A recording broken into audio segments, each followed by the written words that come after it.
In this video, I'm going to take you through how to determine if your data is too skewed or not. So remember, if your data is too skewed, it is no longer following that normal distribution pattern, and therefore you need to use that data as if it's non-parametric, because parametric data needs to have a normal distribution. So how do we determine this? Well, first you need to understand what is too skewed. All right, so every data, unless you have unlimited number of data points, when you have some sampling error, you're going to have some skewness of the data. Because remember, you don't see a perfect normal distribution unless you have a really, really high number of data points. So how skewed is too skewed? All right, so if we look over here, the standard error of skewness is defined as the square root of 6 over n. And n is simply the number of data points that we have. All right, so if we look here, we have n, and so I can even just kind of have Excel figure that out for me. I know that I have 13, but if I wanted to, I could just type in equals count, and then I can count my number of data points, and it'll tell me 13. This is important because if I was to later on add another data point or realize I messed up, so let's say I went in through here and inserted a data point. So if I add a data point later, that data point was a really high one, it was 14, you can see that this is going to change. So anytime we have the chance, we want to link our calculations to that data, so any changes we make later on is going to be there. That's going to be a consistent theme using Excel that you'll see me doing. Alright, so I'm just going to go ahead and get rid of that data point though. This is the data we want, so we have 13 data points. So SES, this is a calculation, so anytime we're doing a calculation you type in equals first, just like I did for when I was telling Excel to count. So type in equals. And now I need the square root, so I'm just going to start typing in SQ. You can see here we have a square root function, square root, and I need the square root of 6 over, and instead of typing in 13, I'm going to use that cell. That way, again, if my data changes later on, everything is going to change with it. Because if I change that, add a data point later on, and that changes to 14, well, this is going to change appropriately too, and so forth. Alright, so there's my square root of 6 over n. So that's my SES. The maximum allowable skewness is 2 times that. So I'm just going to go here and I'm going to put equals 2 times, and then again I'm going to link it to the calculation. I'm not just going to type it in so that everything can change with it if I alter the data later. And there we go. So this is my maximal skewness allowed. All right. In the meantime, I'm just going to quickly do average. I don't need that right here, but you can remember equals average. I'm just going to get the average of that data, and I'm going to get the standard deviation, standard deviation. And here's the one thing I wanted to put on here because we're going to use this a lot. We want the standard deviation of the sample. All right. Generally, if you just put standard deviation here, it's the same thing, but you want standard deviation of the sample. This is true unless you have tested the entire population. So we want standard deviation of the sample. We're going to select that data. Again, make sure you don't select the average. That's not a data point. So stop it with the data, and there's your standard deviation. But anyway, let's go back to the maximum allowable skewness. This is the maximal allowed skewness that my data can have without being considered too skewed. So as long as the absolute value of my skewness that I find for this data is less than that, we are okay. And really this is just based on the number of data points we have. So remember, this was based on square root of 6 over n, 2 times the square root of 6 over n. And so what that means is it knows that the more data you have, the less skewness you should have. Because if you have more data and your data really is a normal distribution, you should be reducing that sampling error and your data should look more and more like a bell-shaped curve. So the more data you have, the lower this maximum allowable skewness is going to be, because higher amount of data points should have less skewness. So how do we figure out the skewness? All right? So this is where we need those data analysis. So if I click on data, data analysis, this is going to give me some more applications than Excel has by itself. This is a free add-in. You can add it in to your own computer Excel, or if you don't have it and don't want to add it in, I showed you how you can get to the virtual computer on Point Loma using view.pointloma.edu. So if you haven't done that yet and you need to, that is instructions on Canvas as well. All right, at the beginning of this module, actually.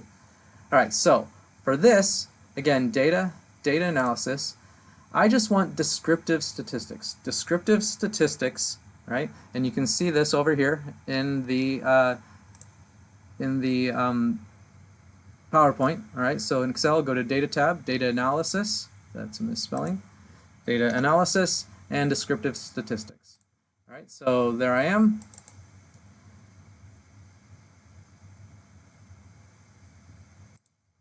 There it goes. All right, so now what I need to do is I need to select my data, so my input range. So here's my data. Remember, this replicate here, this is the replicate number. That's not data. That's just telling me 3 was replicate number 1, 6 was replicate number 5, 11 was replicate number 8, 2 is replicate number 9. So do not include that data. This is our data here. All right? Oftentimes you won't see the replicate number listed, but sometimes you will, and later on, especially when we get to ANOVAs and statistics and things like that, if you include that as data, it is going to very much mess up your results. So that's why I've included it here to really point that out. That is not data, so when you're putting your input range for data, you just want your data right there. So that's the input range here. Pay attention to if you've included the label, so if I included my label data there, then I would check that. So I'm actually going to get in the habit of just remembering to do that, because sometimes that data label can be informative. The fact that it says data here is not very informative, but sometimes it can be.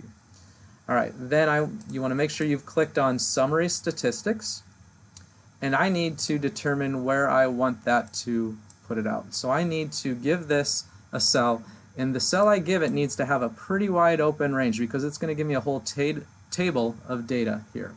All right, so I need to find an empty area, and then once I've told it where to put the descriptive statistics, I click on it, and here's all the statistics for that data. We have the mean, we have the standard deviation, we have the median. Never pay attention to this mode. Remember in my last video I told you the mode that Excel gives you is going to be wrong. All right, so, and I'll explain more about that a little bit later. But what we're looking for here is the skewness. There is our skewness parameter. All right. As long as the absolute value of this is less than this, then we are okay. So our skewness is okay because the absolute value of negative 0.172, all right, so 0.172 is the absolute value, is indeed less than our 2x SES cutoff value, which is 1.358. Right? So we are within our skewness range. All right, so at this point, pause the video and go ahead and do this for the other data. What I want you to recognize here is that basically I've taken the exact same data, but I've kind of really caused 3 outliers to skew the data towards the positive side. So see what that does to everything. So again, pause the video, see if you can do this on your own Excel sheet that you're working on, and then come back to it. Alright, welcome back. Hopefully you have had a chance to work on this and just make sure everything looks good. So I'm going to go through this real quick. Remember, if I have the data lined up, I can just copy my average there, and it's going to basically do the same thing for the data right above it. Same with standard deviation. I can copy that over here because it knows that I looked for this data for standard deviation here. So if I copy that, it's going to look for data in the same relative location over here. All right, my n was the count, so I can still count there. All right, and the way I got that was equals count. I'll just do it again for you real quick. Equals count. Then hit enter. Oops, sorry. Once I have the function there, I double click on it and then select the data. And then SES was the square root of 6 over my n, my count,